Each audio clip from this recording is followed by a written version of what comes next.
Good evening, Central Indiana. Welcome to our new show called Sports Nuts. We're happy to have our first guest tonight, Coach Mike Gillan from Mooresville. He's the head football coach there. Coaches with Bob. Bob's on cam too. Got a pretty excited to have everyone here. Coach Gillan has 341 all-time wins. That makes him the third highest active coach and the fourth all-time winningest coach. So he's won a few games here and there. So this means I'm old. Yeah, could been around for a while. So that's what Bob Knight said when someone asked him, how did you get so popular as you got older? And he said, well, I outlived all those guys that didn't like me, but he didn't say guys. So everybody but Bud Wright. Bud Wright, I'm not going to catch. Yeah, but guess who our guest is going to be next week? Bud Wright. Yeah. So that's awesome. We're starting strong. Well, Coach, the only reason why he's coming down, he's stopping at Gray's in Mooresville. Gives him a reason. Okay. So he's going to stop there and have dinner, but he's going to be here next week. Yeah. So and Coach and Bud coached against each other when he was at Tri-West in the playoffs, and so they met each other a couple times. Nice. Let's run through our sponsors real quick. So this is the JTH Construction Studio. So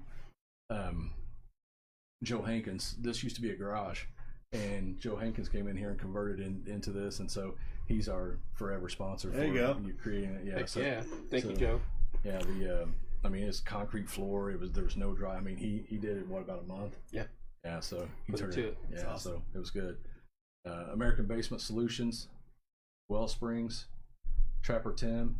So Trapper Tim, if you got any kind of critter problems, call him. He'll come out. My daughter has about a 90-year-old house in Indianapolis, and had some mice in it. I called him, and he said, you don't need me to do this, and this. And we did it. About 3 days later, they were all gone. So it's a good dude. Reps Fitness, heard of the place, never been there. Well, we all look like great fitness people. I mean, look like fitness guy. Maybe we ought to start one right here. we get an aerobics class on here, one night. About where it's for about 5 minutes. Leg warmers. Larry Blaine and Boys Lawn Care. They take care of Kevin's yard here. And Just Winging It, Danielle Wingler. She makes all of our t-shirts, hats, gear, anything we need. Click on your.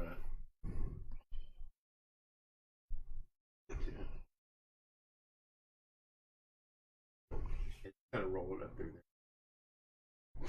Roll it all the way down. There you go. There's Billy. All right. Hello, everybody. Wendy, Kevin, Kelly, Billy. Billy, bring us some Stroms. So, Coach, 341 wins. So, like you said, you've been around a while. Take us through your career, like where you started, where you went to high school, how it kind of evolved. Well, I was a typical kid. I grew up, believe it or not, in Mooresville, down east of Decatur Central a little bit. And a lot of my students used to argue with me, you didn't grow up in Mooresville, but I sure did. I lived there for 12 years. Then we moved to Valley Mills. Then we moved to Canby, and now I'm in Mooresville. So I've kind of made the whole trip here.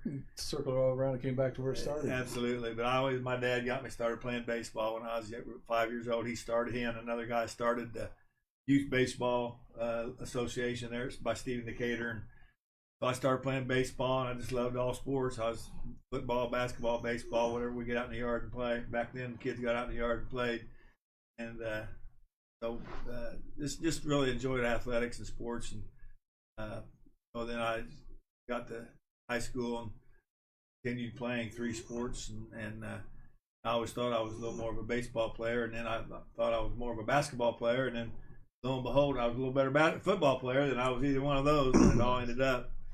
But we were real fortunate. We had a Martinsville guy that coached us in high school, DeVere Fair, and I think he and his brother Dave, I think his family owned a filling station here in town somewhere. Okay. Fairs, and DeVere went to Martinsville and played football at Purdue, and he came in there and coached my senior year. My junior year, we went 3-7, so we were very average, and we had a really good group that come in as sophomores when I was a senior.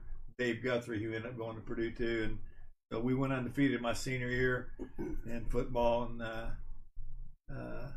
then they went 2 more years after that undefeated too. So DeVere, Hall of Fame football coach and second dad to me. I love him to death. And we're pretty successful in basketball too. We got disappointed in the second half of our season. We won our first 12 games my senior year and went down to Franklin and just didn't play real well and got beat there. And Bob can relate to that story. They kind of did the same thing his senior year. I've seen that movie. Yeah, and baseball, we just weren't very good in baseball, but I played. And then I went on to Indiana Central. It's UIndy now. Yeah. And I played football and basketball my freshman year there, and then I didn't play basketball my sophomore year. And I'd had enough of the college level, and I decided to have a little fun. So me and a buddy took off and did a little traveling. Went down to Daytona, Fort Lauderdale, went to the Mardi Gras. Ended up in Albuquerque somehow, training horses. Oh, wow. Yeah, this is in 1971. So get a lot of stories there. I can't really tell them here, but we had a great time. And then I came back and got in school, and I played on the first ever IUPUI basketball team. A lot of people don't know that. Nice. They got me out of intramurals. I played, and I started playing semi-pro, grassroots, nasty football. Bob was involved in some of that, and there's a lot of stories there too. We had a team burn our stadium down one time because they killed us early in the year. And, Tough crowd. Yeah, we came back. They were Hamilton Tiger Cats. I'll never forget it. But they we upset them in the tournament and they burned the thing down. But we had a lot of success. I played a lot of years of that, and then I kept playing flag football. I played a long time. There ain't many guys do more passes than I did. No cranks done for now, no doubt about it. But just enjoyed participating. I played Gus Mackers and all that. Just anything athletics, and I'd still play today if I could. So now I just kind of stumble around the golf course a little bit. Yeah. But, that's really my athletic sports career in a nutshell. But it's just I've always felt like I don't know where I'd be without participating in sports. It kind of got me through school, whatever level I was at. And then, of course, I started coaching, and I got to coach against and with a whole bunch of great people. Yeah. So, like, I've felt like we've gotten jobbed or hosed a few times, but I've never burnt down the stadium, man. I mean, it was crazy. Yeah. There's a million. Bob knows what it is. You guys, drinking wine at halftime and smoking cigarettes on the sidelines. The whole thing you got to deal with that league. But I played in a Gus Macker with a guy. It's July. It's 900 degrees. I'm out of shape. I'm waving the dude in. Come on, sub in for me. He's smoking a cigarette on the sidelines. He said, "You're fine for a couple more." A lot of that. Yeah. Scott Martin. Yeah. Yeah, Scott Martin. Yeah. So, which was your favorite? What were you best at football, and it kind of became your favorite, or you did after a while? But I really liked basketball. Yeah. As a matter of fact, my sophomore year, I broke my leg playing baseball in 8th grade over in Greenfield. A guy jumped into me and broke both bones. I missed all freshman football and basketball. Wow. And then and I lost 30 pounds. It was a real, back then there was no therapy. I laid on my back for about 3 months and lost weight and sure all that. So it took me a year to get back, but I wasn't even going to play football my sophomore year. And my dad got me out in the yard about 2 days before football started. We're throwing the football around. And I got to thinking a little bit. My best friend was actually the quarterback. And, well, he's probably going to make some varsity. I said, maybe I'll get to play some JV. So I went out for the football team and then got to play JV that sophomore year, and then I got to start my senior year. So it worked out for me, but I still thought of myself as a little more basketball player. Probably until we went undefeated in football, and then things started, and I got a scholarship in football. Still played. I got to play for Angus Nicholson at Central. Yeah. He was a great coach. What years were you there at Indiana Central? 69, 70s. Okay. And part of 71. Yeah. And then I ended up graduating from IUPUI. Yeah. You think quarterback's the hardest position in all sports to play? No doubt. Bob and I talked about it a lot. Not just because a lot of people sit on the couch and complain about calls and decisions and all that, but put a ball in her hand, let them drop back 5 yards. With all those linebackers and the rushers and the secondaries, and it's a split-second decision. Yeah. It's really difficult, but things do slow down as you do it, and that's one of the reasons Tom Brady's so good, and that's one of the reasons that Phillip Rivers did a nice job for the Colts this year. Yeah. I'm a Rivers fan. I think he did about all he could do for that team this year. Yeah, and you got. He just announced his retirement today, too. He did. He did announce his retirement. That didn't surprise me at all. But the field and the speed slows down for you if you're a quarterback, and so I mean the more you see it, the better you are of anticipating. So it's really difficult. It's such a mental thing, but it's also a physical thing. Now you got to get the ball into the right spot. Because see, I never thought Peyton Manning was all that great of an athlete. I mean, he's got the size, Yes. but it's his ability to process information, right? Walk to the line of scrimmage, see the defense, know, okay, this guy is going to do this, this guy's going to do this, the blitz is coming from here, and check out of it. I mean, you agree that it's more his mental than it was his physical. No question. I mean, and that was me in a nutshell. I mean, I was not an athletic person. I was actually pretty slow. Yeah. I didn't really jump real well. I didn't have a cannon arm. As I got to play the position more and more, the timing of playing the position and understanding what the defense is trying to do and stuff like that really helped me. Because I played for the Indianapolis Caps for a few years too. I didn't really get to play a lot the first couple of years. I was third string. They paid me $50 a week. That was good. Sure. I thought that was pretty cool back then. And Ken Carpenter was a coach who played with the Cleveland Browns. I learned a ton of football from him, but he taught me a lot about the position. He said he was the first coach that ever said to me, he says, I threw a ball down to the middle to the safety. And did you not see that guy? I said, what guy? And he said, that's it. You always got to do something with the safety. And that's just a small thing, but that the passing game and playing quarterback is just such a mind-boggling position that nobody could even try. I'd like to take some of these guys and put them back there for one play and so they can see what it was like. And let him chase them. Yeah, that's exactly right. When you got a big dude like that coming after you, it's a whole different deal. I mean, I was pretty good at escaping them, but I didn't have any speed, but I could get to the sideline pretty quick. You get out of bounds. Yeah. You talk about making $50 a week to play. When I was younger, like high school and stuff, I would see these guys go to IU and they play basketball and they wouldn't make the NBA and they would go to Europe and and I used to think, well, what a freaking loser, man! Like, get on with your life, like, your basketball career. Then I got older and I'm like, man, play ball as long as you can. Like, you got the whole rest of your life to be an adult and work 9 to 5, man. If you can play ball for 10 more years, like, I'm all for it. And I didn't opt out either, by the way. Yeah. Yeah. Did you set out 7 games because you needed a break, right? Kyrie Irving, he said he needed a break. He needs 7 games. Hey, yeah. I was like, we don't take 7 games off. It's like you play as long as you can. Was it Karl Malone that just said, "Come on, you're 21 years old"? Because I think Zion Williams was sitting out. Yeah. Oh, it's insane. Well, George Hill says, "Hey, I'm a man." He says, "If I want to be with my family, I'll be with my family." Now, George Hill's probably making $10-15 million a year. Yeah. Go join the Army. You got to go away from your kids and your family. It's part of the job, dude. Yeah. Right. But see, they live in fantasy land. They do. You can't do that. That bothers me a lot. Yeah. That bothers me a lot when they start, and even the college kids opting out. I don't think that's something. You think firemen and police officers didn't have to work on Christmas Day? You know what I mean? Like, yeah. It's a joke, man. Who was it? Michigan State, Wisconsin played basketball this year on Christmas Day. Yeah. I was kind of about the NBA guys. I don't have a problem with that at all because they're making. Izzo liked it. Yeah.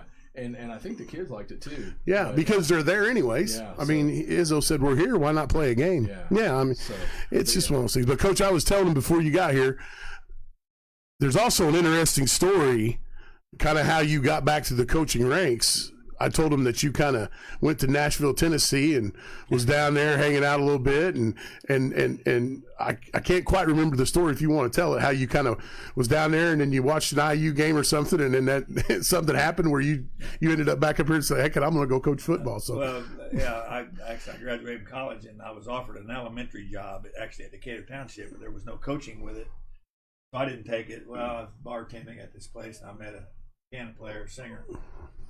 And so we ended up heading to Nashville, and pretty good. She signed with the artist record.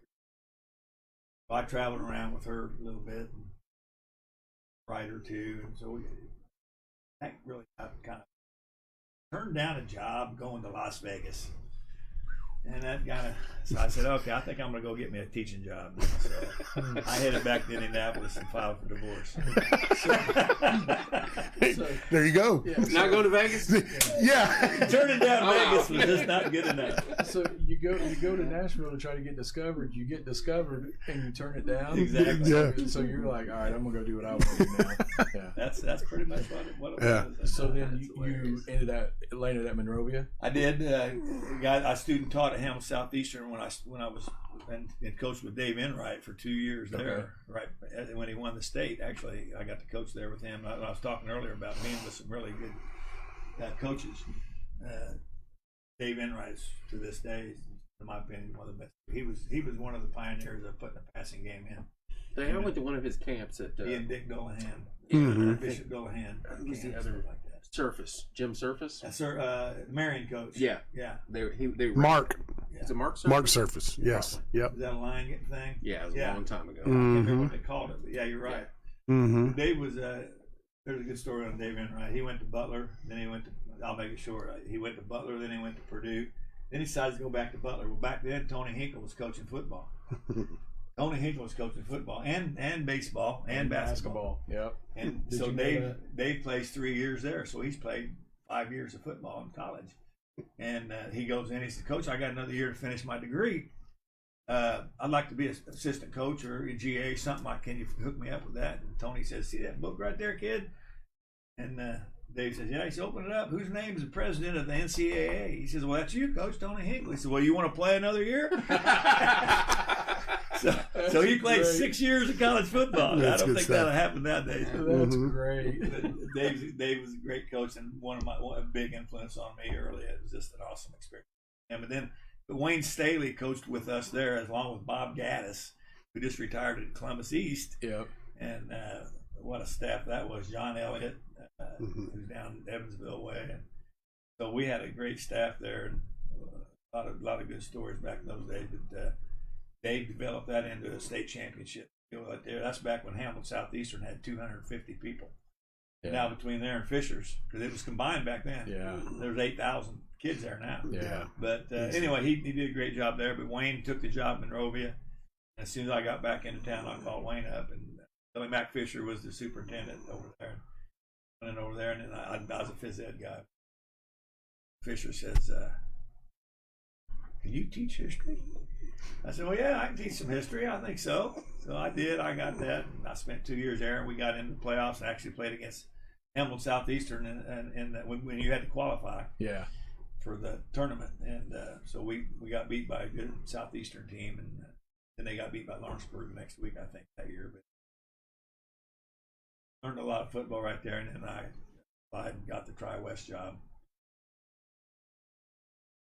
That was a good move. And did pretty well. So Tri-West first year rough, and then the next. Oh yeah, we were 1-9, and we beat Cascade. I think it was 8-6 or something like that. We lucky to win that. We won a third grade basketball game 8-6 one time. Yeah, those were ugly games. Yeah. Sometimes. I don't remember many scores, but that's the one. That meant a lot. Do you remember? We'll be walking through the mall, and my wife will point out somebody, and she'll go, "That's the girl that plays for Franklin," and you blah blah blah.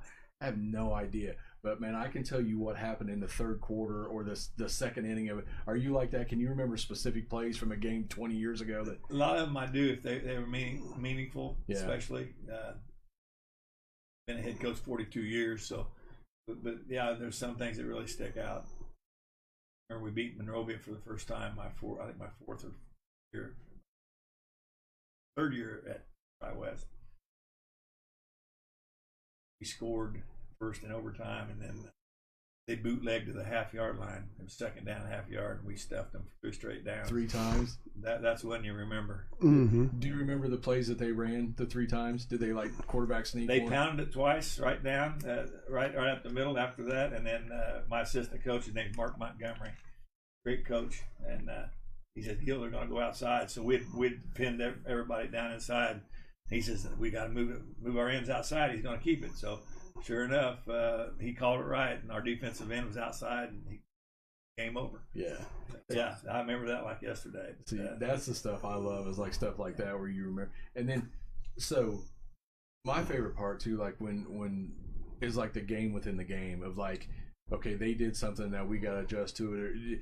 Are you more like pre-game X's and O's, or are you making? I mean, I guess every coach is probably making in-game adjustments. I'm probably a little bit of both, and we rolled with the punches over the years, and got better at preparation and stuff like that. Back then, we didn't even write a script for practice. I mean, we'd watch video and we'd write down what they did. And then I was a scout quarterback. I'd go out there and just run what the other team ran. Yeah. Well, now we script it all beforehand, and it's all paperwork. And I'm not a big fan of all that, but I think you have to do it pretty much nowadays. I think Bob's the same boat I am. He and I are a lot alike, by the way. Casey coming out of the college ranks, he wants everything scripted out.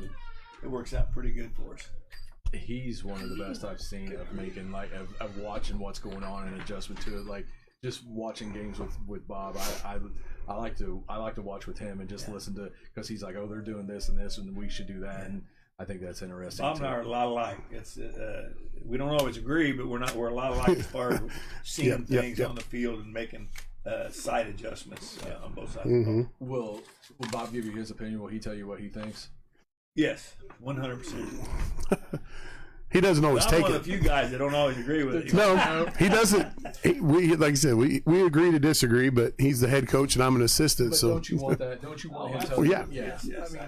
And I've said this about assistants forever, because Dave Enright taught me that. He says, I want assistants that are capable of being a head coach. Yeah. And Bob's one of those guys, and most of my coaches are. I got 4 coaches that could be a head coach tomorrow. Yeah.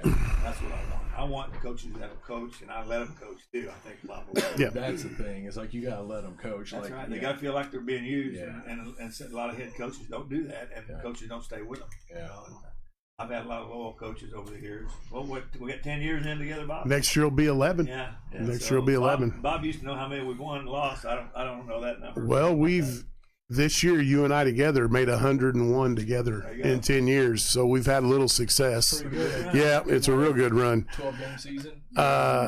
We've had a couple 12-game seasons, one at Indian Creek, one at Mooresville, 10 and 11, obviously 11 and 10 in the last 2 years.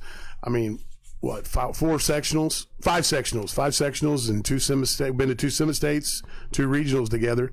I mean, we've had a lot of success, but I've been very fortunate because next week's guest with Bud, of coaching for guys like him and Bud Wright, playing for Bill Sider. I mean, my football lineage as far as a player and a coach is like, I think, unparalleled with a lot of guys around the state of Indiana that I've learned from. Was Saban at Michigan State when you were? Yeah, and Nick Saban was my senior year, I want to interrupt because we sat in the stands with his wife and daughter. Yes.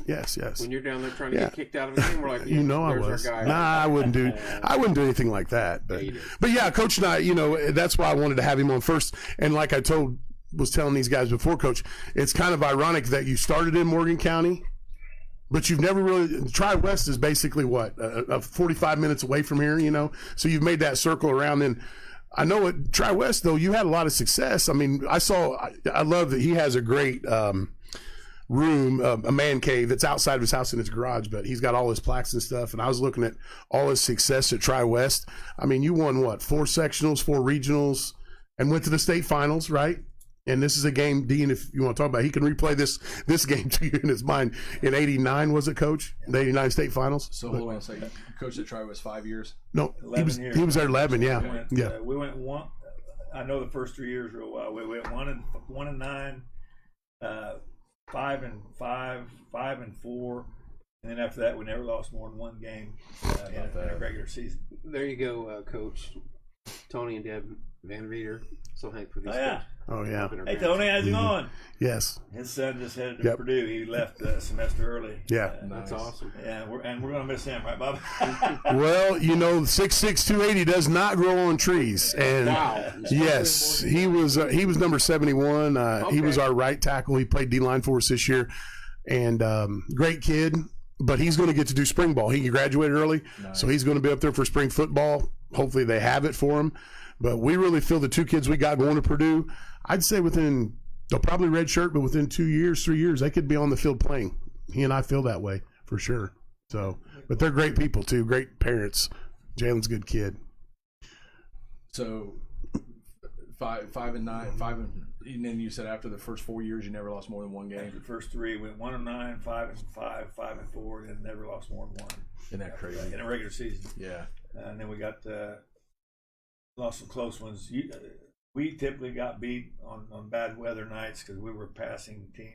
Now, don't get me wrong, I'm a firm believer in running the ball too, but we ended up in some quagmires on some nasty fields, and so we lost a couple games there.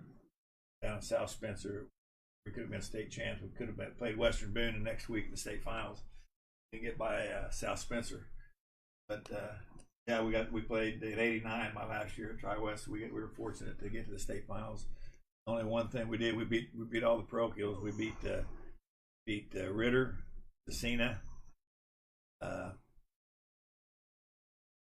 Mater Dei, and then we played Fort Wayne Lures in the finals, and they kicked a field goal with 1 second on the clock to beat us. Oh, wow. Well, I told my kicker, bless his heart, he's a freshman. They had a guy named Freddie Moore, and we didn't see no Freddie Moores in our league. He was special, and we went ahead. We were down 2 touchdowns at halftime. Made a couple adjustments and went ahead with about 4 minutes to go. And I said, "Don't kick it to Freddie Moore. Kick it over here to this guy." He kicked it right down the middle to Freddie Moore. And of course, Freddie Moore ran it back to midfield, and then they went in and scored. Beat us. But the clock could have run out. I timed it 1,000 times. Snapped it with 4 seconds on the clock. They ran a toss sweep, or 7 seconds on the clock. They ran a toss sweep to the right, and it was always between 6.8 and 7.2. I timed it about 100 times, so the clock could have run out. Yeah. But yeah, back then they didn't have tenths on there, yeah. Either. So that was great. And then I took the job at Decatur Central, which was kind of my dream. And so where was that game played? It was played in the old stadium, the RCA RCA Dome, Hoosier Dome, RCA Dome. Yeah. So you didn't get caught by a hometown scorekeeper. No. Yeah. I know of it. No. Yeah, So maybe. So that brings me to something that I had written down here that I was going to talk about. We'll go to Decatur here in a second. But so the state championships this year was Covenant Christian versus South Adams, Western Boone versus Fort Wayne Bishop Lures, Chittard versus Danville. I think I know where you're going here. Yeah. Roncalli versus Hobart, Cathedral versus Zionsville, and then Center Grove Westfield. So, like, I know you got to be careful, but you know what I'm saying. What do you think about that? Do you think should they be in their own? Should the parochial schools be in their own tournament, in their own? I hate to come out and say that because I mean I love to compete, and I really felt like typically like Roncalli this year they were a solid football team. We were banged up from the week before. Both of our big boys were basically out. Our quarterback had knee surgery 2 weeks ago. He got hurt in Evansville. If we'd have been a full strength team, I think it goes to the fourth quarter close. Pretty close, we got a chance to beat them. But I do think that there's some unfair advantages with schools that can go outside their district. Roncalli is probably the one parochial I think that has kind of a home base, and most of the kids go to Roncalli. Their parents went there. But I will say that. But I also say that I know for a fact what 1 or 2 kids from somewhere else can make a difference. Yeah. I can testify to that because when I went from Decatur to Indian Creek, my son traveled with me. He made a difference. Yeah. You know? Yeah. So, you know, and then they do get kids from the outside all the time, and there's going to be a few of those. And you look at Chittard, Roncalli, and Cathedral, they don't mind getting them from the outside. And here's my other point. So Chittard won the state championship 42-14. That's a state championship. That's supposedly the second best team and got blown out. Roncalli won 49-7. Cathedral won 46-28. Like they're blowing out the other. Like, well, we felt this. Our state title game was played when Roncalli beat us, because we felt we went up north and played Leo early in the season because we had a game canceled. We took the game. Coach Wood, we had 1 day to prepare, but we wanted to play him. But we wanted to see we wanted to go on a 2.5-hour bus ride because we had to go on a 3-hour bus ride to Evansville, get the kids ready to go. But anyways, we had a feeling that, you know, whoever won our game was going to win the state title. Yeah, because the football up north it doesn't really. They come down to Indy and you see what happens to them. Yeah. They get beat up and ran over. Yeah. I mean, so, you know, we just felt like against Roncalli, it was a factor when you play good teams. Coach said we weren't healthy, but we watched the film. We had a coaches meeting a couple weeks ago, and we left plays on the field. And when you play good teams, you can't leave plays, and we did. Plays that we could have made that we didn't make. So, you know, it's part of it. What, 3 4th and 1s, or 2 4th and 1s that we didn't pick up? 2 4th and 1s we didn't pick up. We missed our running back down the seam the very first play of the game that Casey called. Run it. Casey drew up a great play. sophomore quarterback, though. Nick kind of played like a sophomore the first game of the year. I mean, that's the first time he had all year. Of course, he was hurt, like Coach said. Yeah. But, I mean, I feel the same way he does because we lost to Indian Creek. We lost to Chittard that year. At 21-3, we gave them the best game of the whole tournament. And we've made them fumble 4 times. We made them throw the football. They couldn't run the football. They touchdown pass all year. No, yeah. They didn't need to. They had the Kleinschmidt kid at running back. Yeah. Well, they had the other Martin kid. I think they threw 2 touchdown passes. Yes, they did. We made them throw the ball. But you talk about remembering plays in the game, and I know Coach remembers this. It's 7-3 going into the half. They had the ball, and Aaron Stevenson was real good defensive end for us at Indian Creek. We got him in 3rd and long, where you want him.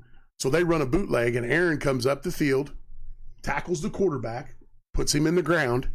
We think, hey, man, 4th and, they throw a flag, roughing the quarterback, gives them an automatic first down. They score. So instead of it being 7-3 at halftime, and we score a touchdown, you're ahead, it's 14-3. Yeah. Different dynamic. Different mindset all around. You know what I'm saying? So, and that's where, jumping in here where you said, Coach, remember plays. I'm like him. I mean, I got a photographic memory. I can, half the time I don't have to watch the film. I can tell you what the heck happened. So, but, I live by the thing of get better. If to beat them, get better, and we got to get better. We had this conversation on the way here. Bob and I was talking to Bob on the way in, and I kind of asked him about that, and that was his exact answer. He was like, it is what it is. He's like, just get better and beat him, and I agree with that because it makes that victory that much sweeter because then you can say, oh, yeah, you guys were good, and we still. A lead into Decatur for Coach is, when he was at Decatur, who'd you have to play, Coach? Who was your parochial at Decatur? Yeah. Ben Davis. Basically they were the cats of the West Side, and Coach had some good teams and ran into them. Just, it was tough to get over the hump against them. So I'll let you talk about Decatur, and then I got a point that I want to make. Sure. Well, I'll just make it now. So Decatur's only won 2 sectionals in their history because they were in a sectional with Ben Davis, then Cathedral, then Roncalli. Yeah, and it's like, how do you get out of that? You know what I mean? Every year. Decatur's got, 16, 1700. Martinsville's in the same boat, too. Yeah. Decatur. And back then, my first year at Decatur, to win our sectional, we drew North Central. But had to beat them. And then we would have had to beat Ben Davis. And then in the sectional final, to win the sectional, Carmel. Yeah. That was our section. Yeah, wow. That's rough. Man, come on. Probably the best thing that happened to us, we lost a close game to North Central. Yeah. And then you probably go to regionals and play. I mean, your regional was probably weaker than your sectional. No, that's not even close. Yeah. And so, I think the IHSA and the Coaches Association did a great job of voting in the 6th class. Yeah, and because now Martinsville and Decatur don't have to compete, at least in the sectional, against those bigger schools like that. I think that was a good move, and just my opinion, I know we got a lot of non-class basketball people. I thought the Basketball Association should have done the same thing. Yeah, made a 6 class. Doesn't need to play. They compete with them in basketball, especially girls, but not going to win a state championship. Right. Not with Avon, Brownsburg, and Plainfield and all them in that. That's tough. He's got a larger pool to draw from. Yes. Yeah, yes. I mean, that's the thing. What's Carmel got? 5,000 kids? Yes. It's 4,000 something. Yeah. So congratulations that you can find 10 kids that can play. Like, congratulations, you can find 7 basketball players. Like, good for you. But I will say this, and I know Coach and I watch it. When those parochials go up a class, though, like Central Catholic nominated 1A here not too long ago, won 4 in a row. Yeah. They went to 2A, couldn't get out of the sectional. So the difference between the classes, like Coach just said, there is a big stretch. Sure. Then Chittard went from 3A to 4A, never got out of the sectional when they was up. People do when they went 6. They didn't go. That's what we're saying. When so people don't understand in football, there's a big physicality difference. And like you said, with the teams that got 3 and 4 and 5,000 kids or whatever, and then all of a sudden Chittard jumps up to 4A where there's 1,400 kids instead of 800 or 900, wherever the cap is, they struggle. Along those lines, next year, by the book, Chittard will come up to 4A, so we could have Chittard and Roncalli. Yeah. In your sectional. In our at least in our class. Yeah. Maybe not in the sectional. Who knows what they'll do? We don't know how they're going to reroute it. They're going to, though. They do change this year. Let's catch up. So Bill Martin says, ask Coach if he knows my grandson Michael Terrell. Well, of course I do. Yes, sir. Mikey. Mike Terrell, the dad, helps. He's one of our main dudes in our youth league, and he actually drives our van to our away games. And his son Mikey is going to be a good little athlete for us, quarterback. He'll be a 7th grader Nice. this year, and he's a good little athlete. And, Mm-hmm. and Billy, Mikey's mom, Billy, Mike's wife, this is one of our women we love. She busts her tail for our program, and that's what it takes. I mean, it's just not coaching. It's just not the kids. You got to have the community and the parents, and we certainly have that. Yeah, you got to have a booster club helping. No Yeah, doubt. yeah. So, and then Jeff Gerhold says the refs in the semifinals at Indian Creek. They're horrible. He Jeff's from over that way. That's funny. That's funny. That's awesome. Yeah.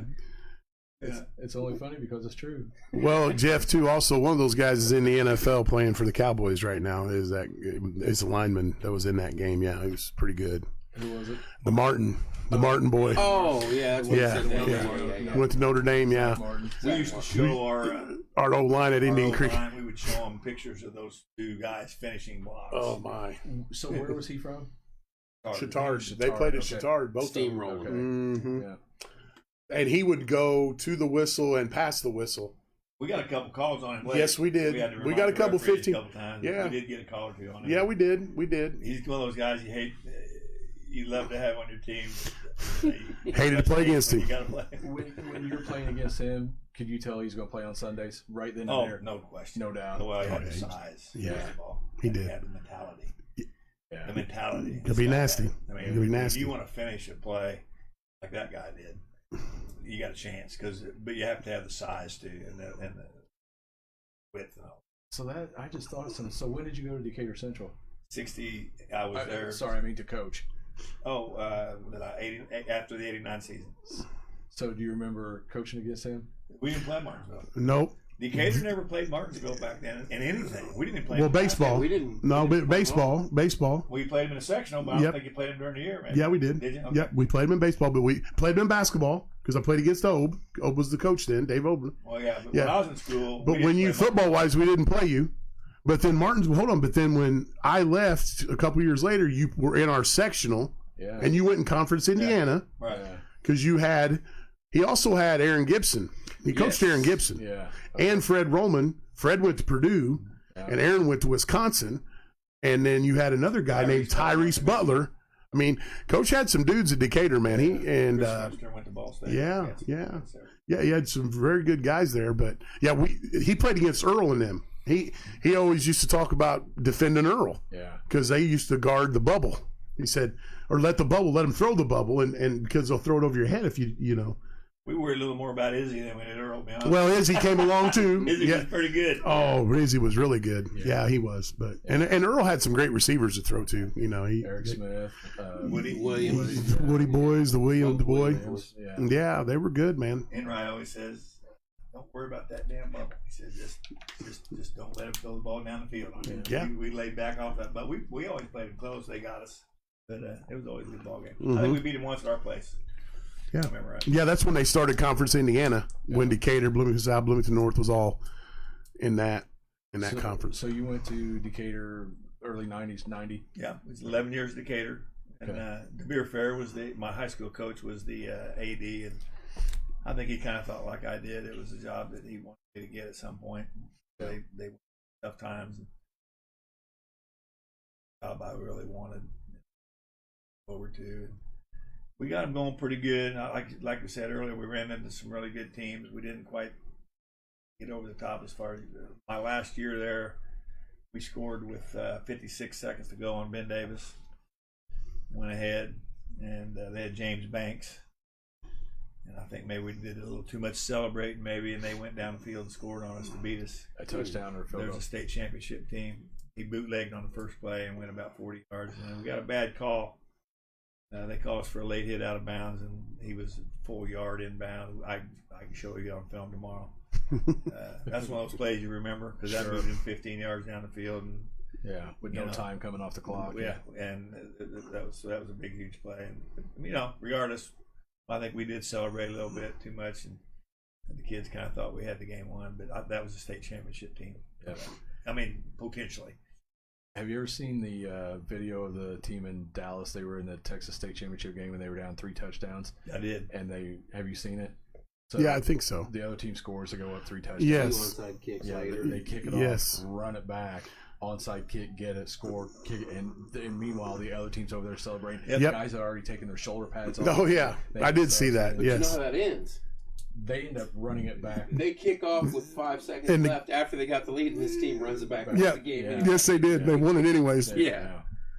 So the celebration probably went both ways. One team celebrated for tying it, and then the other team got to celebrate again for winning it. taking it all the way back. Dance until the game. It's true. I mean, you can take when two good teams match up, and then we could do this. We could do this with Bob was talking about the Roncalli game. Any game, big game, you can probably pick out 4 plays that to change the game around. I mean, and then sometimes it's a mistake by the kids. Sometimes it's a bad call by the coach. Sometimes it's just pure bad luck. Sometimes it's the referee's call. That's just the game. You got to overcome all and weather. I mean, you got to be lucky. Like there's so many things that go into being a state champion. It's really hard. That's the thing. Like people crack on IU. Oh, they haven't won a national championship of basketball in 30. Like, do you know how lucky you? Not only do you have to be good. Like Virginia's ranked number 1 in the country. They get beat first game of the tournament. They were good enough to win a national championship. They come back the next year and they win it. But it's not just about being good. I mean, how many times has Duke been clearly the best team in basketball and been beat and not won it? You know what I mean? You either have to be just the head and shoulders above, or you gotta have some luck. You gotta have the ball bounce your way a couple times. What's Chet saying? What's the reason behind basketball and football head coaches having to be teachers at the school, but other spots in high school? You don't have to be. No, you don't. That rule's gone. I mean, like me, I'm not a full-time teacher. Yeah. I mean, I retired from teaching, but I just substitute teach 2 or 3 days a week. Yeah. To be a lay head coach, things have to fall kind of your way. Yeah. They really do. Supposedly, you have to be. If you take a football or basketball job, you have to be to a degree. That could be taking an online class. Yeah, or sure, something. exactly. There's not. I can honestly tell you, I don't know of a football coach that. Well, the Chittard football coach is not a teacher. Is not actually. It's a LA guy. Yeah. He's a Chittard guy. I can't remember. I'm blanking on his name. But you can be a lay coach and be a head coach. It doesn't happen, Brett. And then, so we got to tell you the story behind Michelle. So Michelle lives in Iowa, and she tunes into Porch Time all the time. She's one of our biggest supporters. Yes. And when we were doing football games, she would listen in Iowa, and she was attending bar, right? Yeah. And she would put her phone up on the bar, and the people in Iowa got to know all the players on our team and would start following and everything. So Friday nights in Iowa, Michelle's pumping up. That's our funny. Football. Yeah, and we had a little following out there, and so she's on all the time. And So guess who's saying that right there is right there during games. Sometimes ref just Yeah. That'd be this guy right here. That happens. I could see Dean saying that. Definitely. We didn't even get a sideline warning this year, and we set a record. Really? No. And Mike Mossbrucker is very happy with us. You know what? Yeah, that was that's usually I'm good for 1. Yeah. Maybe 2. He's usually 1. Actually, at Mooresville, I've been pretty good. Indian Creek, I got a few, but Mooresville, it was it's a little different. They put a 3-yard box off the sideline. Yeah, So guys the referees, unlike back when we played and stuff, the referees back then they used the playing field. Now they'll tell you this is mine. So The white. the 3 yards off Mhm. the field is theirs. Yeah. And a lot of them, instead of running on the front of it, they run right on the back of it. And then there's a box for the coaches. And then depending on, I got a great story for you about him. We're over at Brown County, Indian Creek, and Indian Creek's field, the sideline, you have no room. So They didn't know that they were going to move that box out. When they built that field. No, yeah, exactly. So you got about 3 yards, then the track. So the referee on our sideline, he's getting on our butts about, hey coach, and we're like, hey man, look at how much sideline we got, players here. Well, we're pounding Brown County. Coach had enough of this guy. He makes all the players take the benches and put them on the fence. We move the cheerleaders on the fence. We move the whole team. He's standing on the bench, and everybody's standing. And he looks at the ref. And he goes, "Are we far enough back now, bud?" I went, "Coach." I go, "You better leave him alone." He goes, You know, there was a few choice words said. He goes, well, we're far enough back now. Oh, man, it was hilarious. Did you say forget that guy? Forget that guy, yeah. But it's one of the better ones I've been around. Yeah. We'll just move him out on the track. Cheerleaders I remember I was are standing great. on the bench signaling. He was signaling in plays, yeah. That's funny. So we kind of got sidetracked at the start of Decatur Central. So you go to Decatur Central early 90s, and you go through there and get them rolling, you said? Yep, and got in a little disagreement there with the administration, and so I said, well, it's easy. We'll just find some coach. And in fact, we lost the Ben Davis game. Kind of, it was a downer anyway. We worked so hard. So I went to the Creek, and like I said, took my son. He actually started for me as a sophomore at Decatur. And, so I gave him a choice. You know, he could stay with his friends, which I wouldn't have had any problem with. He said, no, Dad, if you go, I'm going. So we bought an apartment down there and went through a little bit of problems getting that okay, but finally we got her done. Remember Blake Rest, right? Yeah. He was our principal coach. Blake Remember, didn't quite Blake don't like us. Yeah, understand Blake. back then, so- He's Enough said. Yeah. he butted heads with Blake Rest. So figure that out. But anyway, we got it done. But anyway, Casey went down. A lot of teams weren't quite ready. What we did, they were very conservative. The conference was. But Indian Creek had struggled, and when I first went down there, one of the funny things was they were playing 5-3 defense. Most teams played 5-3, 8 men in the box. Right. Bob's already running that spread offense. I said, Spreading it out, throwing they it. can't do that against us. Well, Casey threw 60 touchdown passes in 12 games. Oh, my goodness. So after that, people started to get a little smarter and and started to go into a 4-3 or 4-2 or something like that. But Does he still have the state record? yeah, 8? Yeah. Was it 8 in one game? one game, and then One game. no, he don't have that. Somebody broke that record. He's got the season record. The 60. season. Okay. 60 in one season, yeah. Yeah. 12 games. Yeah. Yeah. That's Wow. crazy. And 8 in one game. And some of them made it pretty easy on us, though. Yeah. I mean, they want to complain. I mean, we were Decatur and we were playing Pike one time, and I remember I had Clint Stevens, Mhm. my quarterback, and they played us without a free safety. We throw deep post every play if he does. No free safety. I think we threw 5 touchdown passes. We beat him pretty bad. Their defense coordinator jumped me after the game. I said, dude, I did you a favor. I I stopped taught throwing you it. how to put a free safety back there. Yeah. Put somebody in the middle of the I field, want you man. to remember that. Yeah, that's funny. Yeah, it's truth. It's not rocket science. No. You know, No. I'm not dumb. That's Yeah. funny. Yeah, I mean, if you're going to leave it there, I'm going to take it. Doesn't Yeah. mean it's to, yeah. And then I see a pro team do it too a couple weeks ago. They didn't put a free Nobody in the safety in. middle That field. kid went deep post, touchdown. Yeah. Can't remember who it was.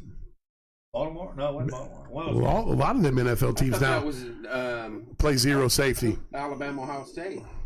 Well, they were trying to cover that guy with a linebacker underneath and the guy over top, and that They didn't tried work. to cover him with the entire That team. guy's It pretty didn't- good. Yeah, didn't but this matter. was a close game. This put the game away. It was one of the NFL games. I can't remember who it was now, but Well, Rivers against the Texans, when he threw that seam down the field to T.Y. Hilton, I mean, there was nobody with. I mean, it was 1-on-1. Hilton beat him, shook him, and beat him. There's no safety in the picture. It's like, you know, I mean, yeah. I mean, that's coaching football. Like I said, I mean, take so many opportunities that you get in the game and turn it around pretty easily if you just do something a little different. mm-hmm. So we talked earlier about the quarterback processing all this information. You guys got to be doing the same thing out on the field, right? You're seeing stuff. Are you trying to force matchups? Like are you trying to basically set stuff up? Like I see people get frustrated because you run the ball, and you get 2 yards, and you're not getting. But a lot of times that's setting stuff up for later in the game, I think right? you're seeing this in the NFL, and it's trickling down. Everybody's just trying to stay out of more than 3rd and 10. Yeah, You can get to 3rd and even 3rd and 7. yeah. That's workable. But with 3rd and 12, it starts getting a lot harder. The percentage go Where down. are all your routes ran? They're running at around 10 yards. So that's why you're seeing on 2nd down and 10, you're seeing a lot of inside zone run. They're just trying to get 3 or 4 yards. Just to shorten And it up. sometimes they'll be in a pass defense. It'll break. I mean, you're seeing a lot. But that's kind of where we are. Bob's real good at seeing matchups up front. He sees what his guys are doing. And me and Casey are pretty good at secondary stuff. But we're always looking for a matchup. We always want to find the weak sister in secondary, the weakest corner. Yeah. If you know who the weak corner is, you have an opportunity to do some good things. Yeah, we were doing I remember a friend of mine was doing a chain gang one time, and he said that like the corner was like, I think it was, they were saying find 41, like they weren't even calling a play. They were just walking to the line of scrimmage and telling the quarterback to find number 41, and they were running sweep to that side just because he was just not good, you know. So they were, and that's a helpless feeling defensively too. By the way, you're never going to have. Well, some people do, but you're going to have one guy pretty good, and the other guy may not be. You know where they're going to go, but sometimes there's not much you can do about it. And you try to take the guy that's not very good and put him in the short side. Yeah. But if you face a power run team, they'll run the ball on the short side. Like, so you know, it's. I think it was my freshman or no, I was playing. So it's my sophomore, junior year in Martinsville. We go to South, and we were better than them at that point in time. They could not stop a throwback hot. Triple, yeah. Smash, stand up, hot pass, 12 yards. Smash, stand up, hot pass, all the way down the field. We did it for quarter and a half, second half, and beat him senseless. And they were like, "Dude, that wasn't fun. It's a throwback hot. What were you thinking after the fifth time we ran? But you run triples so well. We did. They're rolling then.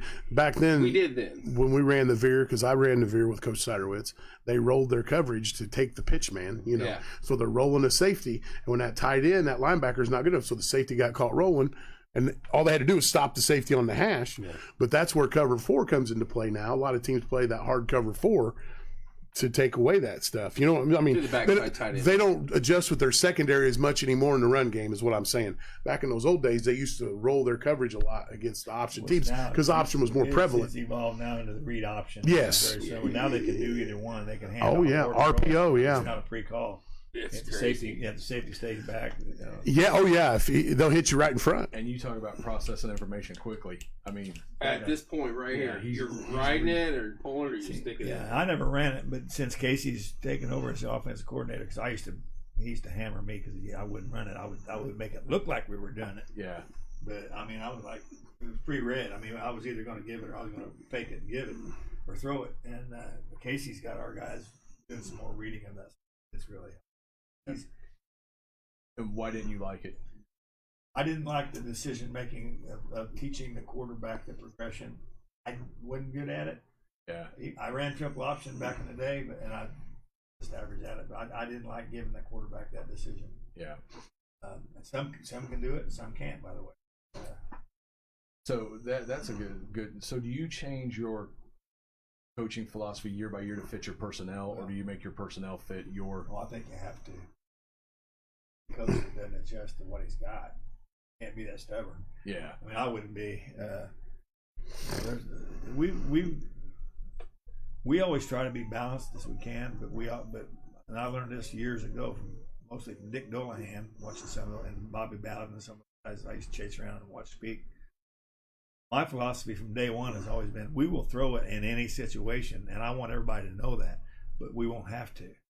But they got to expect us to throw it, and we will. And I think that always puts that little bit of a doubt in people's minds that you will throw it. That doesn't mean you have to throw it, you know. It just takes somebody being a half step late because of that indecisiveness on defense. No doubt. Do you think you can boil football down to the simplest as you win the line of scrimmage, you're probably going to win the game? You think it's that simple? No. But I think it's a major aspect of it. You know, our number one saying to our kids, where's it start? Up front. Yeah. You have to do a good job up front. You know, and I think we're going to be a good example. We lost 4 of our 5 starting offensive linemen. I don't think we're going to be bad up front, but we're going to have really good skilled kids. So we're going to have to adjust.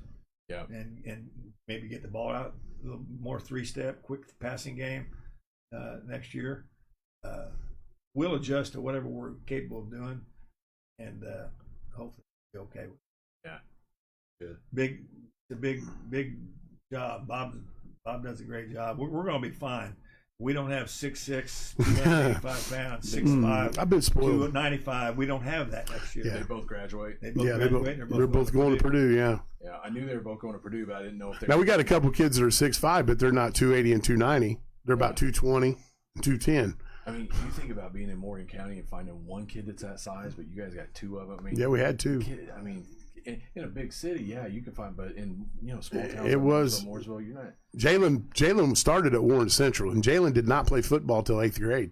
Really? He's kind of like me. I didn't play organized football till 8th grade, but Jalen didn't play organized football till 8th grade. Zach Richards came up through the junior league and stuff. I mean, but then Zach's just a big old corn-fed, country kid, really. Both played basketball whenever young. They had feet. They had good feet, but Jalen, man, we saw him walk in, Coach, and I went, "Who is this?" Yeah, it's like, wow. And I when I'm talking to him, and yeah, he's the funny thing about it is what Notre Dame called us towards the end of the year. Said they wanted to look at him, and they called us, so we called him back. And Coach Kelly said that they called us back in and said they were going to go D-line. He wanted to get a D lineman, and I'm like, here's what they did. They know they probably missed him, so they saw late and they had the film late and went, we need to call this kid just to be on the safe side. Yeah, say we called him. Throw one out there. Yeah, but Jalen was already going to Purdue, so it was no big deal. But the call of the weekend, going back to throwing the ball situation, Kansas City throws on 4th and 1. Oh yeah, Yeah. that was a great call. Unbelievable. It was a great call because it worked. Because it worked. Yeah. Yeah. That guy fumbles that ball, or he throws a bad. All of a sudden, Henny, who threw a chunk interception 2 plays earlier, he's now a hero because he took off and ran and he threw a 1-yard completion. Yeah. But that saved the game because if they don't get that, they're probably going to lose that game. Yeah. But I mean, who lines up in the gun on 4th and 6 inches? I mean, honestly, I thought they were going to try to snap, count, and punt it. Hey, Because they're Brady did it against Yeah. the Colts, and Falk bobbled the ball Yeah, at their 35, Yeah. and ended up that's the team that ended up going to the Super Bowl. yeah. I mean, it is what it is. I mean, but Andy Reid's playing. They had no timeouts left, Yeah. and he threw it to his fastest guy. That was that Tyreek Hill. Yeah. He went in there and ran a little whip route, whipped back outside, and went and got first down. So I love that call. It was amazing. I didn't see that game, but I was on Twitter and I saw everyone saying Andy Reid, made the call of the game. But then you go back to the Colts game. Hold on, Coach. You go back to the Colts game the week before. I bet Frank Reich's wishing he took those 3 points and didn't go for 2. I mean, he made a couple decisions. When you're in the playoffs, I think you take your points on the road. I really do. That's one of those plays. If he lobs the ball up and lets that guy run under it and gets the touchdown, it's a great call. It's a great call, but hindsight's 20/20. It was a bad call because it didn't work. Yeah. Well, yeah. I mean, I'm with you. I when they lost 2 yards on the first down there, on 3rd down, and it was now 4th and 5. I thought take the field goal. yeah. Yeah. But I wasn't surprised when he went for it at all. Yeah. And then it worked out. Yeah. Yeah, no they doubt. did. Yeah. But I learned a lot. I know. I watched a lot of football. I learned, and I'll take a little bit here or there, and we'll put stuff in. But we see stuff run. We ran this play called Cardinal this year, and I've seen 3 or 4 teams. It's kind of cool when you run something on Friday night, but then they run it on in a college game or in a pro game. I'm like, hey, we just ran that on Friday night. Alabama ran that reverse stuff with that running number 6. Yes. We're already going to put that in. I'll just tell all our opponents right now. Well, we had that with Braden. Gideon Bremerton. We're going to put that in for him. Yes. Well, with Braden Evans, we had Braden with speed, and he kind of reminded us. I told Coach, I said Braden was a lot like 6 for us. Yeah. I mean, I know Martinsville has bad nightmares about Braden going down the seam 80 yards for him a few years ago. Right now, Yeah. But What do they say? Good coaches create and great coaches steal. well, that's one good thing about KCC. This band was together. Funny story here. My interview with Coach for Indian Creek, going back to semi-pro, I was playing semi-pro. Casey played with us for 1 year, the Indianapolis Tornadoes. So Coach loads up with a guy named Greg Bowling, and they come down. We played the championship game in Atlanta.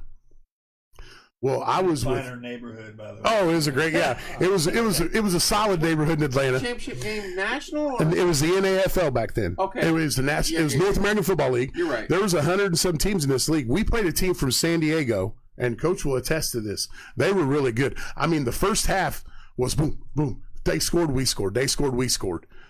Well, when I was with the Tornadoes, all we needed was a quarterback. Well, somehow somebody found Casey, brought him on. I think it might have been Tommy, and whatever. So we win the whole thing. Well, Coach comes in, and Coach was upstairs with Casey on a headset. Coach had a headset in the bleachers, and him and Casey were talking on the sideline. It was so funny. Yeah. So we come down, and Casey and I had talked about it, and he said, "Well, my dad will be down there." So Coach comes up to me after the game's over. We start talking, and he goes, "Yeah, Casey." He said, "You'd like to come to Indian Creek?" And I said, "Well, yeah." I said, "If you'll have me." And he hands me a little drink there, you know, and I take it and I said, well, okay, I'm in. Gatorade. Yeah. It was, you know. Yeah. But anyways, and here's what happens. So Casey and I, Coach, we're going to coach together at Indian Creek that next year, 2009. Well, then Casey calls me and says he's got a chance to go to UIndy. And I was like, you got to go, man. You know, you get a chance to go coach college football. So it was kind of cool getting Casey, you know, how I said Coach circled back around and coaches at Morgan. I get to coach with Casey, and he gets to coach with Casey, coming back, you know, to our staff, which was kind of, it was really great this year. Casey, offensive coordinator. Yes. Yeah. And Yes. Bob, O-line coach. Yeah, what Casey did when he came in, and he and I talked a lot. He wasn't sure that I would be willing, because I mean, I called. He was the guy, yeah. For 41 years, Yeah. I called every play, and so it was a transition for me. I'm not gonna lie, but I told him, I said, when we decided to get him on board, I told him I was gonna leave him alone, and I did. I did not. Bob will attest to it. I did not. If it was anything for me, it was after the play, between plays, or just that I might say this or that. But it worked out perfect, and I'm just pleased. He's taken our offense to another level. He's put the read option stuff in really well, and some routes that we hadn't used before, and just upped what we do preparation wise a little bit. I tell people that want him coaching quarterbacks, I'm a big picture guy. I want to get the quarterbacks or the receivers and throw routes pretty quick. He likes to get the quarterbacks and work on technique and decision making and watching video with them and stuff like that. That's not me, but we're just different coaches. But what he's done is taken what I had and just went to elevated it. Yeah, no doubt about it. And we run the same offense. Yeah, it's the same. It's the same offense. Casey just does little intricate things we do every week. But we all sit down on Sundays and we have our breakfast pizza Coach brings in, and we argue a little bit. We hash, and then, you know, we hash it out. And I mean, it's all in good fun, man. Isn't that the best part, though, is that you can have a disagreement without everybody getting butthurt and being mad and going off and like, No, we don't. Yeah. By the time the meeting's over, man, we know what we want to do. I've only fired Bob 5 times. There you I was go. gonna say, you don't Yeah. get butter. 4 or 5. What was it? It's 5. I know the number. I rehire him real quick. He rehires me. I don't let him get out the He door. rehires me. He don't let me get out the door. You can't. But you know, but the great thing about it is, you know, he and I have been in situations. I mean, even before Casey came, I kind of noticed him the last couple of years, though. He kind of was letting me get in a little bit more as far as he'd ask me, hey, what do you like? Or you call this one. I mean, so I've been around him enough where he felt comfortable with me, too. Just bringing Casey in there put the icing on the cake. I mean, it was like, you know, because Casey and I got a really good relationship, and it's just like coaching with him, you know, and Casey brings some things from the college level to us, you know, even it's UIndy, but it's still the college D2, you know, and for kids to get a chance to play for a guy like that is awesome, you know. And was it hard for you to give up control? It was an adjustment more than hard for me to do, because I made the decision I was going to do that well before we started doing it. Back in our winter workouts, because he's got a signal system. I was still bringing the quarterback over, telling him to play, and he goes back in. I would probably, I don't even know if I would do it if I went. Well, we did some signal stuff at Indian Creek. You did a little bit of that. I mean, yeah, 2 minute and stuff like that. Yeah, not as intricate. He's got 3 guys over there signaling. But I still don't know all the signals. Two decoys and a real one. Yeah. That's what we got. Yeah. And our signals aren't hard. I mean, they're very simplistic. The problem was we played a couple teams that had kids that went to UIndy, and he was using UIndy's signals. Yeah. And they were stealing. They knew where was. They had a good idea what we were running. Yes, they did. It was Decatur and Whiteland both. They knew, and they were getting, but. It don't matter. You got to stop it. So. Yeah. If we kick a field goal and win it at Whiteland, we win. We beat. That was a good game. We missed the field goal with 6 seconds. At Whiteland? Yeah, we was 35-35. We drove down. It was 20-yarder, but the ironic thing, the same kid. And to go back with something, Coach Brock hit the field goal at Evansville Central. But the funniest thing is, Coach, you want to tell them the story? Because I wasn't there. I was sick. Remember, I had to stay home. But you talked about luck. How lucky were we? What happened in pregame? Tell them what happened in pregame. At Evansville Central, yeah. They have a stud kicker. And this is hour and a half before the game, wasn't it? And I didn't wait him on the field. I come going out there for pregame. Coach come over. I can't believe what happened. Their kicker came out here and broke his ankle. Oh, during warm-ups? Yeah. During warm-ups. Wow. And he was good. Yeah, he was. I watched the film. I'm watching on my laptop, right? The live feed. They scored a touchdown. I'm like, what are they doing going for two, man? They got a great – we'd watched Evansville more the week before. They got a great kicker. And that's Casey. I called Casey on the ride home, and Casey goes, that's when he told me, you know how Dad talks about luck? He goes, the kicker breaks his ankle in pregame, stepped on the tee after he kicked it. And stepped on the tee. So, like, he just, like, he's got, like, 20 balls in a sack, and he just brings them out and just sets them on there. It was crazy anyway, you know. It was the old ball sack. He brought the old ball sack out. Yeah, that is crazy. Yeah. They overkick. Well, the girl that kicked for East Central, Yeah. she must have kicked 150 balls. Oh, yeah. Before the game, and all she got to kick was an extra point, I think. One extra point. Well, she kicked 3.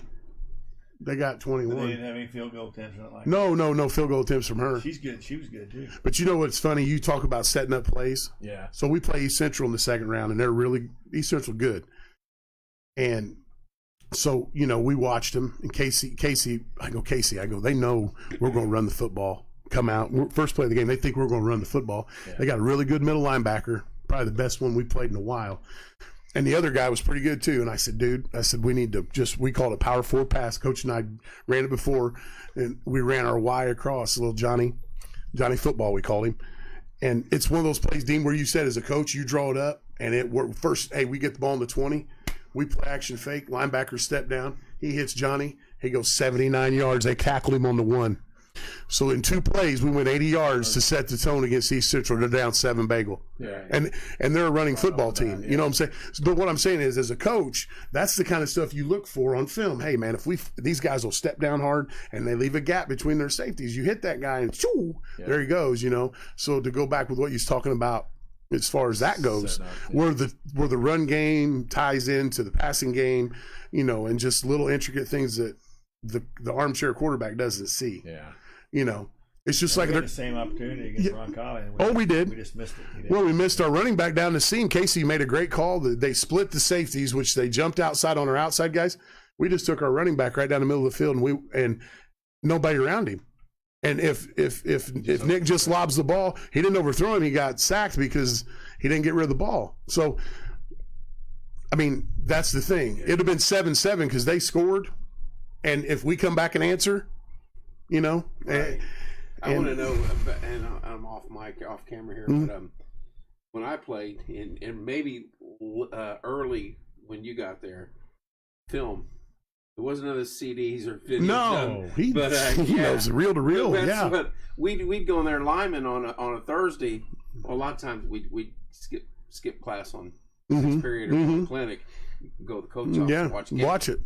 But back and forth, reel to reel, and I imagine we still had that. How many reels did that guy watch? Decades. I can go through the progression. When I played, it was 16 millimeter. The beer fair. It was like flicking. Yes. Yeah. You watch Hemo the Magnificent on Fast and stuff like that. And then it went to Super 8. Yeah. There used to be a place called McLaughlin's Sign Lab. McLaughlin's Sign Lab. Every school, Central Indiana, Went to him. You would play your game, take that tape, that reel, McLaughlin's Sign Lab, and it was on the east side of Indianapolis. They'd have a little box, you put it in there, and then you go find a place to have dinner or whatever, and at 4 a.m. you could go back and get your thing. He had converted it. And and I did that for years. And then it went to 8-track, and then it went to the disc, and now we got Huddle. Yeah. Yeah. It's just all online. You don't have to. Cause I drove every Saturday morning and meet a coach. Swapping reels. Yes. Yeah. The good one was coach at Modern Day, Cable. Yeah. Great coach. He's also a great wrestling coach. Yeah. Mm-hmm. Well, we're going to play them in the semi-state, 89, and I go to meet him halfway Cloverdale, and I look at him. He's got rub forehead, and he's got his chin scarred up and stuff. I said, "Damn, Abel, what the hell you been doing?" He says, "Oh, me and some of the guys that wrestle got on the floor last night and was wrestling." That's funny. I said, "Man, you crazy dude, you." Yeah. But yeah, we went back for years. We had to travel, you know, and well, we played. Still had to travel when we were in the creek, and I had to go trade with Heritage Hills. We played Heritage Hills in the playoffs. And I gave him the wrong tape one time. Yeah.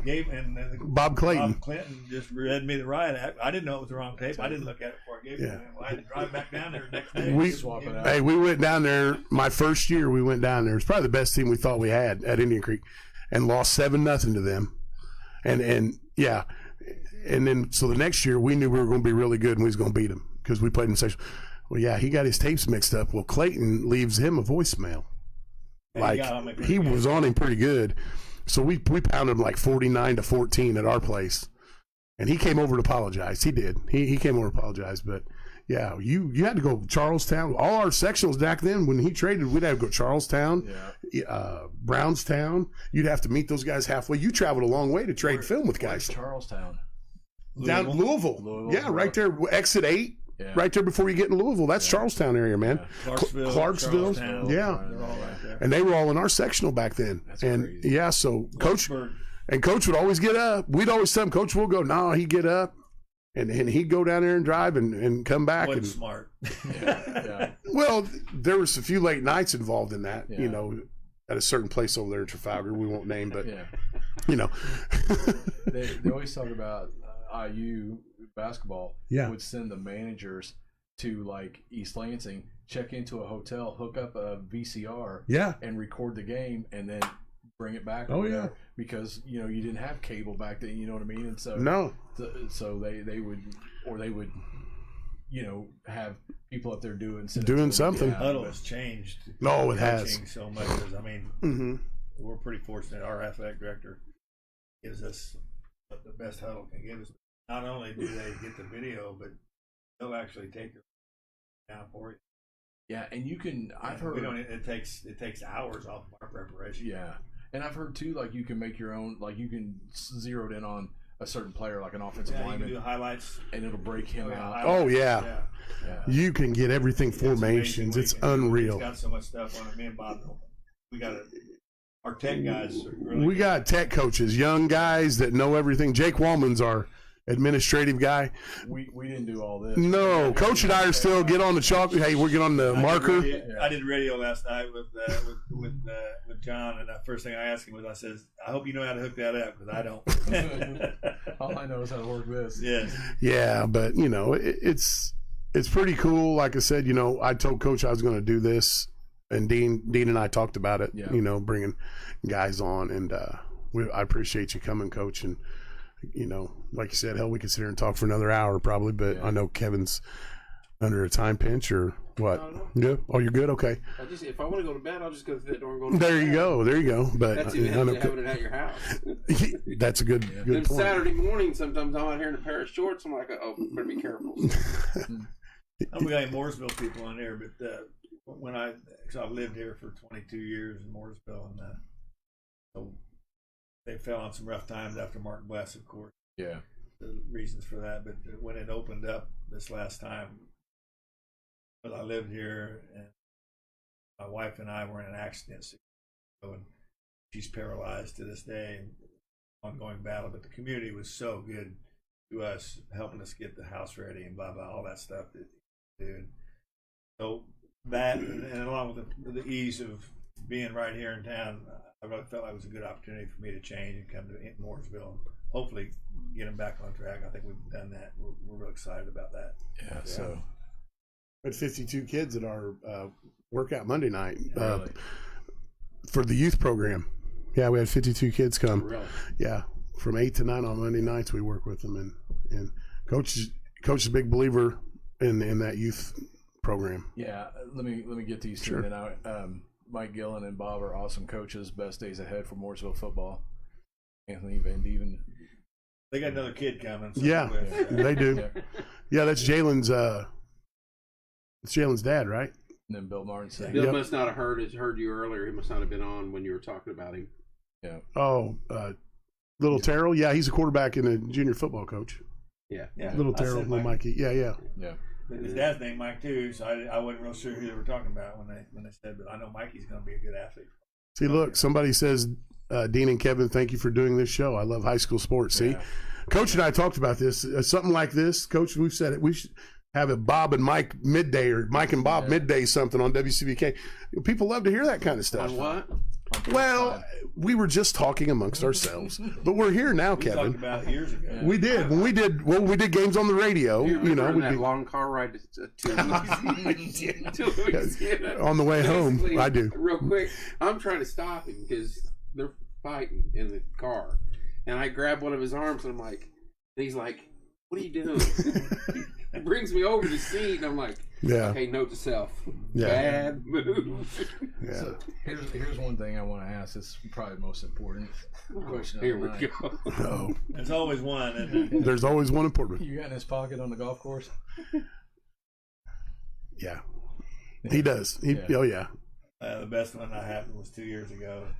We were going up to 18. I always have a staff golf outing, Oh yeah. and It was it's two, fun. it was 2 years ago. Yeah. I Yep. make every coach play in it. Well, we Yep. get to 18 over here at Eagle Pines. I had about a 20-footer. Well, 18 at Eagle Pines, Yeah. back to front. It's a tough hole. He's got a hard breaker. Yeah. About 5 feet or whatever. Yeah. When you come up, how much you bet me about? I rolled up to him and I said, "Hey, Coach, I go $20. It's out of an Al Shervick off of Caddyshack. $20, Schmells. You don't make that putt." What do you make such a slight? So he stands over it and then he guts it, man, right down the middle. I couldn't believe it. And he paid me too. Yeah, amazingly. So we play a lot this summer. We've always played. We grew up. We played in high school. We played for 30 years. Oh, since I've been in town, yeah, 30 years every bit. And it's great because we're right even. I mean, we shoot within 2 or 3 shots of each other. Yeah. Both terrible on the same day. Both pretty good on the same day. So, because you know how it is. If you're playing with, if you're a 15 handicapper and you're playing with a scratch guy, you can't really compete.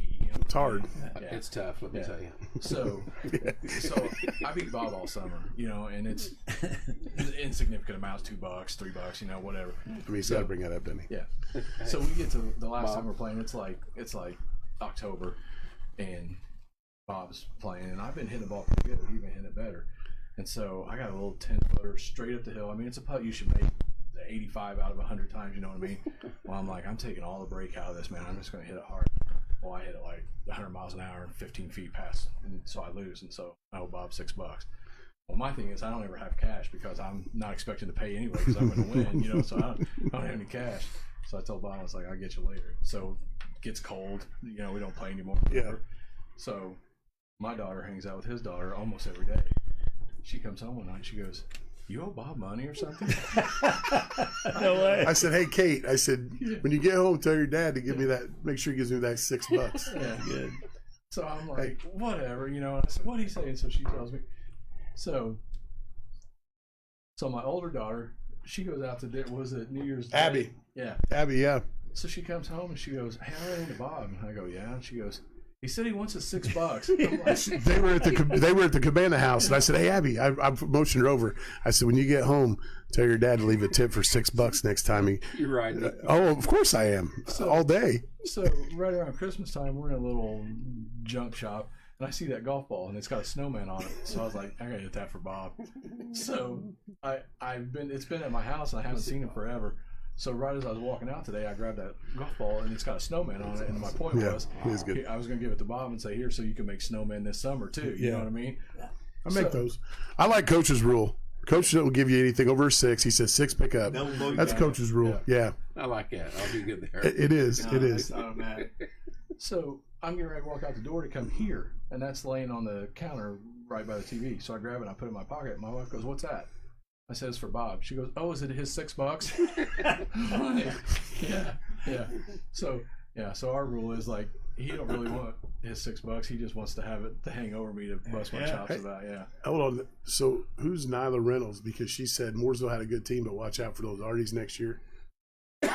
That's right. We always watch out for those artists. Hold on. I think we've won 5 in a row though. I mean, Easy now. It's. I'll get my gold it's- pants on. I was. You got a pair in there, don't you? Probably not. No, they got a chance to be good. They got a chance to be good.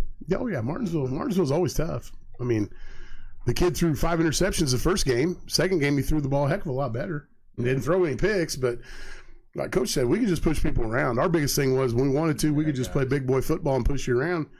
And we had, 2 good little running backs. 2 years ago, I set a record. I didn't do one pass against Martinsville. Yeah, that's I don't. We threw the ball one time. The game where I've thrown less than 10 ever. Yeah, we just went in the game saying up front we're going to run the ball. Yeah, we did. Smash mouth. We did. We for some reason we went into that game. I think I was highly upset with the way we blocked. I think we got beat the week before, and we weren't happy. So we came in the Martinsville game and just wanted to get back to playing physical. We also took that 300-pound rugby kid and put him at fullback. Bachelor, yeah, you're right. That we might did. have something to do with it. That's why you have Sunday meetings. Yeah. That's why you take that one guy. You could move one guy. I mean, he moved in from Avon. We're figuring out what to do with him. Coach goes, which he made a great move this year, putting Gideon Brimage H-back, but we moved Bachelor. His name was H-back. Yeah. And our running game went, he's like having an extra offensive lineman back here. Why not use him? So tell them the story about playing Terre Haute South when what's his name was there. You mean Ernie or Anthony Thompson? North. That was North, yeah. That was North. Mm-hmm. That's where Wayne Stady was. Mm-hmm. Yeah. We back then you had to win a cluster game. Had to win your cluster games, and you didn't get in if you didn't win it. North's in our cluster. North, South, Shelbyville, a few others maybe. But we have to go there, raining out. And you probably know this story, and I'll make it quick. Buck Fry was near the end. Yep. Everybody knows him. Everybody knew who he was. We're in this locker room. Our locker room, they were working on the field. Our locker room, bus driver for sports. I'll put it in perspective to Mooresville. Our locker room for the field was at Noss Bakery, to where your field was now. So you had to go. We're in there. It's a trek. It's raining out, but they got the heat cranked up in there, dude. And everybody's like, oh my, just wringing wet. They did good, but they back an ambulance up to the double door, and pop open them double doors. We're facing Anthony Thompson, And Ernie, probably. Yeah, Ernie was his younger brother. He was there. Yeah. And ambulance backs up, to open them doors. Buck pops up out of that ambulance, does his best, uses all of his energy up to walk in and goes, go kick their ass. Dude, it was a sprint from that locker room to that field. And I think we beat him 33-16. But Anthony scored both touchdowns. But he had a broken finger. And I know there was times in that huddle, or in that pile, at the bottom of it, our linebackers were doing all they could to that finger fell. Because that was a good time. They were a good team. They had one good player, Anthony. But Carrollton School. I was a freshman when Ernie was a senior. Yeah. At Martin, we played him in the section out there. Yeah, he was a load. Back to Martinsville though. Coach is going to do a good job there. He's Duggar. Yeah, I met him last night. Yeah, he's already doing a good job there, but he'll do things right. I really believe that he definitely make them better. Yeah. Oh no, he will. I think he does. Yeah, and it was Nyla. Yeah, Nyla. I graduated from Martinsville. I'm proud of our teaching still too. I want to see our program succeed. I do. I want to see him succeed. We root for him every game but one, don't we, Bob? Sure. We do. Well, or two. Our schedule. Well, if we're playing the section now, our schedule falls though. We see him on film every week. We're right behind them. The way we play, they play Decatur, we play Decatur the next week. They play Whiteland, we play Whiteland. So we see him on film a lot. So it's not. Any disparity there, but yeah, the 2 years ago, the game where we kicked the big field goal, that was a heck of a game. Yeah. Kid hits 45-yarder. You don't expect that in high school. You just don't. That was a good team. Because we were watching pregame. Go ahead. Yeah. Well, we did that game, and I remember him hitting the ball, and you could just hear the boom. Oh man! I wasn't watching. I wasn't even watching, but when Coach didn't watch it. I knew it was going to be good. So I said, "Whoa, he hit that!" Yeah, that was kind of I was thinking, 45 yards. That's long for a high school kid. We had watched pregame, and he was down on him from 35 to 37 was his max. So when you guys lined up, we're like, this isn't out of his range. And the kid was like, yeah. All we had to do was kick it. What a 30-yarder against Whiteland this year. 25. Come back and make the. Then he makes. Yarder against, He was 34 at Evansville Central, but still to win the regional 34 yards, that's a pressure kick for a high school kid that hadn't really kicked it real well all season. We had 2 kickers this year. We did, and they rep down. One would do well for a couple kicks, and then the other one, and then he might miss one, so we just go right to the other guy. They kind of knew if they missed that we had the other guy, but they were really good. Both of them are great kids, and they understood. Soccer players. Yes. Yes, they were. Our kickers have been. Well, you know what's funny? At Indian Creek, we had a run of what? How many foreign exchange kickers? 3? We had 3 of them. Yeah. No, I think 3 of them, didn't we? My first 3 years there, we had a kid from Belgium, Germany, and Norway. Yeah, and they all kicked. And then we had a girl kicker. And then we had Claire. Yeah, a girl kicker there. Claire. She was good. 12 extra points. Yes, she did. Nice. Yes, she did. She was good, yeah. Claire was a good little kicker for us. She was kicking. We didn't have a kicker that year. Coach was having tryouts, and it was awful. And I'm over here watching her kick barefooted, and she's piping him. I went over and I said, hey, man, watch this manager. She was a manager. I go, watch her kick this ball. He looked over and she went, whack, hit 2 in a row, and he goes, hey, Claire, come here. That's how we had her do it. How was she accepted on the team, or is it like? Everybody. Oh no, yeah, they loved her. Everybody. We had some guys try out that couldn't kick them here to that door. and I always let them. I have one day where I let them try out for punt and try out for kicker. Well, all those guys want to do it. Yeah. And so they'd kick one. You're fired. You're gone. Donald Trump. You're fired. Go. You're done. It's like Adam Sandler on. Yeah. Why can't I be quarterback? Yeah. That's why. Get out. Yeah. Well, everybody wants to be a quarterback too. Yeah. That's great. Because I noticed during the beginning of the season, my line group will be kind of thin springtime. But by the time the season starts, I got 62 kids down there with me because half the receivers and the 6 quarterbacks, 4 of them are down there with me. And it's everybody can't play fullbacks. This group got bigger. So when you get moved down to my group down there, you're the H-backs. H-backs. Yeah. Well, our H-backs now got to be a little skilled because Casey gets them out. Used to, they were just pass pro blockers, for us. My saying is there's linemen that have the best hands on the team because in junior league football, we were receivers. And we held records, and we were running backs. Yeah. But then we had found food, and then we became linemen. Well, we saw, it was so funny the other night. We watched those little kids, but we looked at a few of them and went, man, they're going to be double stripers their whole life. That's what I was. Yeah. I was a double striper. You never got to play quarterback, did you? Side yard football. Just side yard, but never got to play it in organized. No. Geometry class, man. I had a black stripe, black X, black square, black triangle, black. It's like, they're like, everywhere. Don't even look at the ball, dude. You just go up there and block and get out of the way. Yeah. Well, we talk about me. I talked about Coach earlier, moving Gideon Brimage to H-back because our H-backs have always been blockers. Stockier kids. Yeah. And I looked at Coach and I go, ain't no way he can play H-back. Because you watch, he will. He got the Bill Polian coaching GM move of the year, putting him at H-back. He did a great job. It goes a little farther than that because when you watch, H-back is a glorified fullback tight end. Yeah, it has always been that for us. Yes. And so we're trying these guys out, and none of them are glorified tight end. No. Fullback guys. No. They just weren't getting it done. I said we're gonna put a good stud there, and he'll do the best he can, but we're gonna leave him there and let him do it. Had a great year. No, he had a great year. He did a great job, and he was a weapon for us. Like Coach said, we had to find more ways to get him the football during the season. It's funny. It is what it is. I said my oldest was always a double stripe. Oh yeah. I know what you mean. Hey, everybody loves linemen, though. Yeah. That's how it is. That's right. I agree. Every now and then they have good hands. I caught once in my career. I'm 1 for 1. Yeah. 1 touchdown. Yeah. You know that 1,000%. Bench could say. Yeah. He's told me several times. Yeah. I told Coach I can still catch it. But I lead. Now, what if one of your guys come and say, "Hey, Coach, come on, throw me"? Hold on, we threw Batcher the ball. Remember, Coach? We threw him. He caught a touchdown against Martinsville. Caleb Torek scored a touchdown at Indian Creek, running the ball in. We've given it to linemen a little bit. What Jim Myers just said.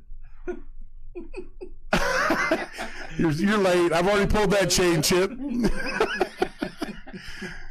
You got to relive the old days, man. Hey, you got to have days, Coach, to talk about them, right? Yeah. Don't you have to have days? Coach has a lot of days. Bob was a skilled player in a fat guy's body. That's the bottom line. And he's athletic. He's very athletic. Curveball that probably broke 4 feet, man. He'd start it behind the batter and it'd break all. Well, he always talks about he was at Decatur Central Martinsville when Fisher, coach was at the game. He brings that up. He goes, and that Fisher kid stole home. Yeah. 2 outs. Yep. I was at that game. And the pitcher you had. Jerry Kohler, yep. So he walked him, I think it was. He stole second, stole third, stole home. Finish the story. But it was strike 3. But it was strike 3. He was out. I asked Phil Webster about that this year. Yeah. Yeah. And he says, they might have been right. Yeah. It was a full count, and the ump was so worried about whether he was safe or out, he Yeah. forgot to call the Didn't ball call it. strike. Because Tut come out and said, "What's the pitch?" And he had to call it a ball because he'd already called the kid safe. Yeah. And you don't have, Yeah. Now, Phil Webster, there's a good coach. He got him a state title He's there. still coaching. He's coaching. Phil at is it? Southport now. Okay. Yeah, he's a good baseball coach. That's funny. So you were at that game? You I were was at that there. game? I was at that game? Yeah, that's the thing. Yeah, I was also at the game at Decatur when I was coaching at Martinsville, and Coach Sider was about to have a heart attack on the sideline because they had Scotty Garver at quarterback. You guys were really good that year, and Donnie McCoy was their fullback or tailback, one back guy, kind of like Israel. They're running inside zone and running down our throat, and their PA guys up there going, and the corn-fed cowboy goes Billy Rose. He called. So I saw Billy this year at our games at Mooresville, right? And I looked at him and I go, "Hey, Billy," I said, "nice corn-fed cowboy comments about it." He goes, "Well, how do you know?" And I go, "I was on the sideline of Martinsville." And he goes, "Are you kidding me?" I go, "Bill Siderwitz was about to have a heart attack." They got so many complaints that they had to fire him. That's true. Yeah. That's good stuff, man. That's funny. Yeah. Well, guys, this has been great. We've been on an hour and 32 minutes, and it was a pretty successful first show. I was a little bit worried. I didn't know. We could go. I could go another hour. Yeah, you have to bring me back. We'll tell some real stories. Yeah. There you go. We could have it after dark. Yeah, Sports Nuts After Dark. we got a segment called, so Porch Time's our regular show that we do. You do have that. And then we have Porch Time After Dark. There you go. It's where it can get a little more salty, a little more racy. There you go. Yeah, but We don't broadcast that very loud, though. Well, when I retire, I don't know when that's going to be. I'll come back and we'll do that. There we go. Is that all right? good. Yeah. No, you guys did a great job. It's fun. I ain't nothing better than talking football. It really is. Oh yeah, man. Yeah, it's There's a formula for having a winning team, and I think that a lot of coaches get it. I think the Martinsville coach gets it. It starts from the bottom up. I've always thought that. Stay involved with the youth program and get involved in the middle school and stay with your philosophy. And I think you got a chance to win. And of course, we have good coaches. So I think That's one thing I was going to ask you, and we never really got to it. But do you think that's why Center Grove's good every year? They can't just have that many dudes every single year. I mean, they got to be doing something. You think it starts with junior league? no question. If you go down there and look at their youth league, it's always been one of the best Thanks, in the Matt. state. Eric Moore, and I've always said this about Eric Moore. You say what you want. He does a great job. He's one of the top 3 coaches in the state, I think. Yeah. Oh yeah. And it starts down with that youth league. And I'm not a wing tee guy, but every kid in that youth football down there Has runs the ran wing tee. from the time they're And 7, 8 years old. and he Yeah, teaches there's it. Hoskins from Center Grove ground up. That's what he said. Yeah. Yeah. There you go. Thank No you, doubt. Matt. Yes, sir. Yeah. Well, I appreciate it, guys. I hope everyone enjoyed it. We had a good turnout. And then we'll be back next Wednesday. Yeah, next with- Wednesday we'll have Bud I'll Wright. tune into that one. I'm gonna mess you guys up. I'm gonna put some good stuff up. That yeah. Oh yeah. You can talk about when you beat Bud and then Bud beat you and then back, Ask Bud this story. You got time for one story? Yeah. Okay. Yeah. I played Bud Wright. We were at Indian Creek, Tri West, and Bud taught me a quick lesson as a young coach. We go out there and we stop in 3rd downs, about 4th and 3. Celebrate. Punt, return, get in there. We held them. And I'm not paying much attention. I look up, there's Bud going off tackle for 20 yards. And from then on, I said, you can't change a bunch of guys on the punt return. yeah, you got to keep the defensive maybe sub 1 or 2. Bud knew, man. He went off tackle, and he also had that big old, tall, 250-pound kids like we did. Yeah, oh, yeah. Butcher. Is that the kid he put in motion that year? Yeah, he put him in motion. Put him in motion. Crap out of our guy. Yeah. I beat him. He beat me in the semi-state. We beat him, and then they beat us in the semi-state 6-0, and then they beat us one other time. We played him 3 times. That's the stuff I love. We talked about earlier, the game within the game of like, you're assuming that he's going to punt. And he knows that you assume he's going to punt. And he just ran it off tackle. Yeah. Yeah. I went,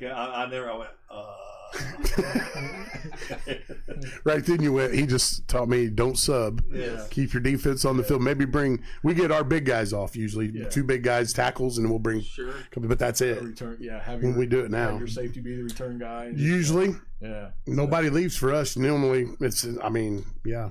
That's funny. It's I what it wasn't is. on punt return. Yeah. No, I was on punt return, but Well, we I didn't was even not take on our punt. 2 big kids. We did. Well, this year we didn't, no. because This year we didn't. We weren't going to do that, and also our punt team was we put our backup quarterback in there, and he shotgun. We put him at 5 yards.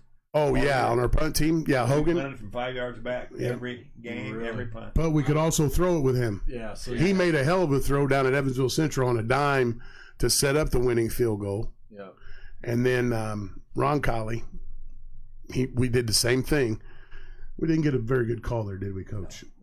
We went down 28-0 at Ron Colley, Yeah. but we battled back to 28-14, and we're getting the ball coming out at halftime. So we're back in the game. Yeah. So then we go back and forth and exchange defenses, exchange possessions. We got the ball on the 50. Hogan's in there. I tell Casey, I go, Casey, they're one-on-one with Dane out there. Let's throw the fade up, man. We ain't got nothing to lose. So we take it, throw the fade up. Kid from Roncally's all over him. We see the flags. We're thinking, boom, baby, 15 yards. We're going to go in and make it 28-21. Offensive pass interference. And Bedford, me. I'm just saying, yeah. So go back to Coach. The luck there ran out after the kid breaks his leg at Evansville Central. Then the next week, It works both ways. Yeah. it works both ways, but that's part of it. Yeah. But anyways, this has been great. Yeah, Bud will be here next week. Yeah. Then we got Mo coming week 3. Yeah. Mo? So, Yeah. Mo Moriarty, yes. And they were- so go ahead. listen to this. So this is our first week. It's going to start every Wednesday at 7. Mm-hmm. So next week we have Bud Wright, the all-time winningest coach in Indiana high school football history. By far. By far, yeah. By 100 games Yeah. or more, yeah. Yeah. So was he 82 years old? Bud's 82. Still coaching. Yes. Still winning games, still being successful. Mhm. So super excited. Mike, 341 wins. He's the 3rd winningest active coach and the 4th winningest all-time coach. So that was first show. Next show is going to be Bud Wright. The week after that's going to be Mo Moriarty. He's won state championships at Carmel, Bloomington South. Mm-hmm. And he's up there in wins too. He's probably in the top 10, Yeah. probably at least. Then on February 10th, our 4th show, it'll be some cat named Bill Siderwitz.